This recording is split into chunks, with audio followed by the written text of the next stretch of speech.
Hey YouTube, so I'm doing this video my second time on my phone so that it ran out of space. But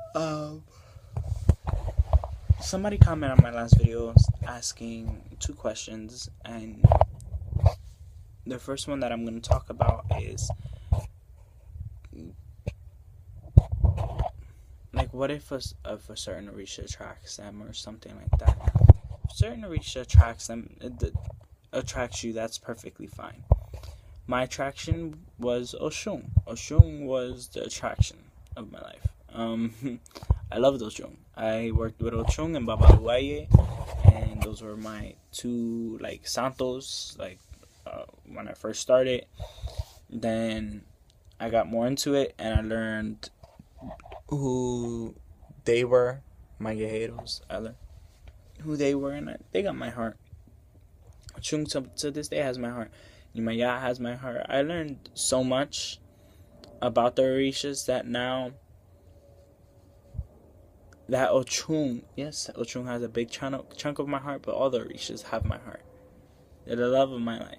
So the Orishas, yes, they can attract you, and they can attract you for numerous reasons. They're trying to save you, they're trying to do this, they're trying to do that, trying to put you in the path, whatever reason.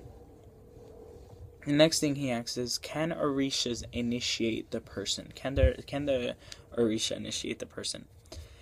And the answer to that is no.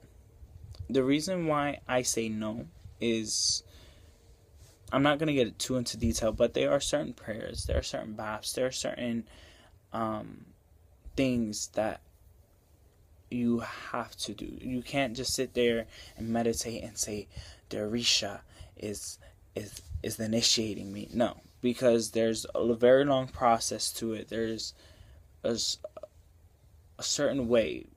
Santeria isn't just something you go by your feelings. Yes, your muertos guide you, and yes, the Orisha guide you, but Santeria is not, how you put it, Santeria isn't like, for example, paganism. Not to put down any pagans or anything like that, but Santeria has a certain tradition, and a lot of pagans, they initiate themselves. They do this, they do that, and that's fine. I mean, I was an initiated pagan. I initiated myself into Wicca, and I did my whole year in the day, and, well, not really, but going on. But in our tradition, in Santeria, even in traditional, you cannot initiate yourself. One of the main reasons is that you get it, the initiation, as we call it, is crowned. We get crowned, and your Orisha is your crowned. So whoever's your Orisha, you wear their crown, and you have to be given that crown, just like those Orishas were given that crown. And it's just a beautiful ceremony. You can't sit there and say, oh, I'm gonna dress in white all for the whole year and I'm gonna be initiated into Santeria. No, because I could take a statue and that's what I see a lot now. People are taking statues of Oshun and Yemaya and this,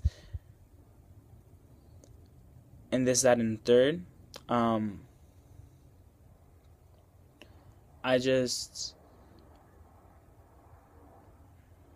I see people. I'm sorry, I'm half asleep.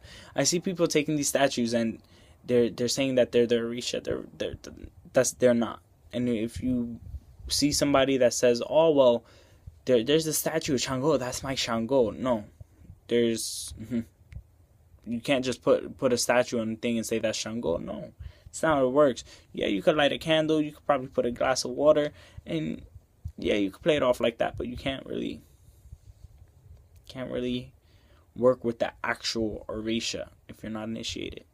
I'm not initiated, but I have my guerreros, I have my warriors, as you could see. Those are the only Orishas I have. They work just as well. It's just something you have to learn more about. I can't fully give you the full-blown answer because I'm not a santero. And even if I was a santero, probably wouldn't be able to. No, I'm lying. Yes, I would. But some santeros won't be able to give you that answer. All I could say is, in Santeria, Lukumi, like Lukumi style, or well, not Lukumi, Afro-Cuban style or traditional, you can't. The Orisha does not initiate you. It's no. But anyways, good night, guys. Blessings.